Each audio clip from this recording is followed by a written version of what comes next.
You know, we might have a problem calling them Muslim extremists. Let's just say ISIS has no problem targeting those who are simply Christian.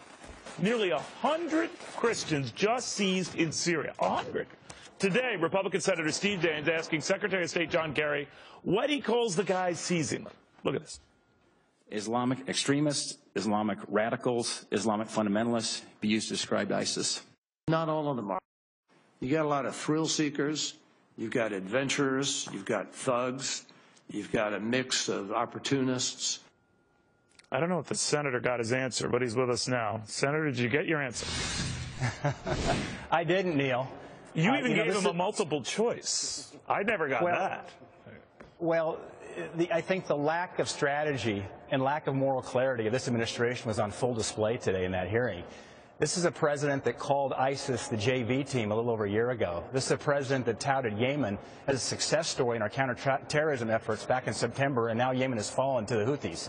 So this lack of strategy, this lack of moral clarity, I think is concerning to me. It's concerning to all Americans. Do you think that just not calling them anything, or at least giving them a name outside of just terrorists, would change our posture? Because whatever we are calling them or not calling them, they seem to have the upper hand, and they seem to seize a lot of guys, kill a lot of guys, and a disproportionate number of Christian guys. What do you make of that?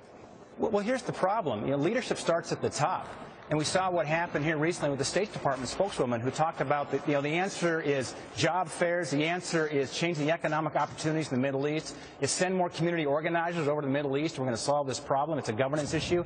Well, it's not. This is an ideological challenge that we face. I think what she was saying, though, said, believe me, I'm apologists not for them, but just say that, well, if you cut it at where they get the recruits, let's say in this country, disengaged, angry young males, for example, that might change the game. Do you agree with that? Or is it just a waste of time? Well, no doubt it's a complicated problem. But think about what happened in 9/11. Those 9/11 terrorists that hit our country, the largest terror attack on our soil in our nation's history, those were a bunch of well-educated, affluent individuals that came back and hit us. And so, again, this is not about what we do. This is about who we are.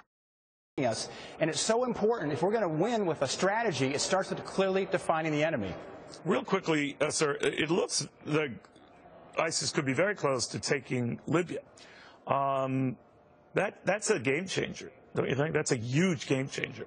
Well, I think we have to step back. We think about ISIS now is in Iraq, Syria, Egypt, Libya. They're in Afghanistan, the border of Pakistan.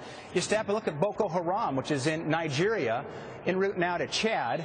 You take a look at what's going on in Yemen with the Houthis. So, again, we've got to come back and define what the real enemy is. This is radical Islam. And until we define the enemy, I don't think we'll have adequate strategies to win. Senator, thank you very, very much. Good having you. Very good multiple Thanks, Neil. choice questions in the hearing, too. Very much appreciated that.